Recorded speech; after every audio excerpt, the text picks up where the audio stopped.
Hello guys, my name is Mateo Robles and today we are back at the show to present and talk about a little bit about a new book. We are here with some of the experts, readers, writers, and creators of the book. So stay the whole show and enjoy. And most importantly, pay attention. My name is Jose Lopez, and I'm going to talk about the plot of The Art of Learning. So, this story starts with a little kid named Joseph. He's the type of kid that loves to play video games, and he doesn't care much about going to school or studying for exams, doing projects, and other stuff. His mother is always keeping track of him, but sometimes Joseph lies to her. He tells her that he had already studied but never does it. One day, he kept playing video games until midnight instead of studying. And the next day, he failed a very important exam, and this brought a lot of consequences to him. The teacher is always very grumpy, but this time she wanted to give Joseph a second opportunity. She created a fictional world where he could improve all his intelligences. We think that this is a very simple plot, but we also think that this may help some kids out in the world, because a lot of kids have this insecurity that if they don't have good grades, they are bad in the school, but that isn't true. Okay, so thank you. Hi, I'm Diego Terrazas, and today I'll talk about our story in detail, the characters we created, the inspirations we had, goals, and some things, ideas that came up while we were creating them. First off, I'll talk about the main character, Joseph, who is a kid that doesn't have good grades, but he likes to play video games and spend time with his mom. We wanted the kids that don't have good grades to feel identified with him, so they will find new ways to improve their academic abilities or other abilities. In the case of the story, Joseph has a final exam the next day, but he doesn't study, so he gets a bad grade. But he finds a way in which he can improve his abilities. Other characters that are in the story are, for example, his mom, who plays a supporting role by helping him in the choices he makes. The teacher is also an other important character because she is the one who sends Joseph to the other world. And she's a comprehensive one because she gives another chance to Joseph to improve. Finally, we have the guard, who stops all the escaping attempts that Joseph tries, teaching him the right way to do the things and not the easy. Hello, my name is Jose Emilio Hernandez, and today I'm going to talk you about a very important part of our book, that is the message we want to give to society in order to change. Because there exist a lot of books, millions of books, but not all of them have an important message that can lead to a change in the society.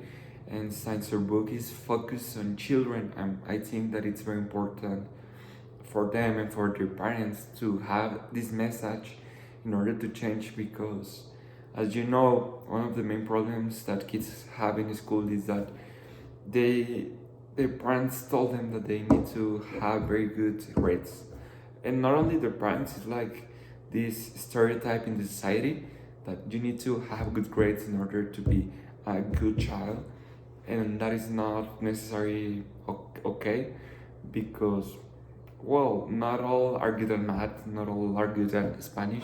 So this is the message that probably he likes a lot math, but he's bad at Spanish. And if he's good at math, he can focus on that in his future, and he can be like an engineer or something like that. That it's, if he likes math, if he likes engineering, it's her life. It's what he's going to be in the future. So this is the change we want to make in society, to eliminate this stereotype that they need to be good at everything. No, they only need to be, they need to take effort of all the subjects that doesn't like Spanish or philosophy or history.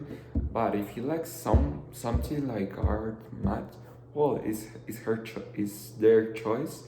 So in general, this is the message we want to give, the change we need. Not only we need, but we need to give to the society. Hi, I'm Marco Pacheco, and I hope you're doing well. So now, moving on with the issue of the relevance of the story that the book develops, Our story is intended for children who may not be able to get good grades in school, or simply have special abilities that are different from what is considered common or expected. They can identify with the path that the protagonist takes, where he not only discovers his own talents, but also can enhance them, and above all, respect them and love them all. We are all virtuous for something or someone, or even if we aren't now, we have the potential to be. And it is very important, especially at an early age, that our abilities are not repressed, but respected and supported by our environment. Throughout this book's story, Joseph has to overcome a great challenge that requires him to discover his ability. And it is here, in this world from which he must escape, that he finds a virtue inside of him, in his own to defend. A lot of pressure tends to be put on children when they are in their development stage, and they are not given enough space to be free to experience new challenges and discover new experiences, which is why we consider it very important that this book must be read in order to offer another point of view and present a new perspective. So that is it, guys. Thank you again for being here the whole show. Also, thank you for the staff of the show for making all this possible. Also, thank you the readers, writers, and the experts that were here with us talking a little bit about the book. So, if you want to get one of these new book for your children, it will be releasing in the next few days. So, pay really close attention to your nearest bookstore and hope you get it. Thank you, guys. Have a good one.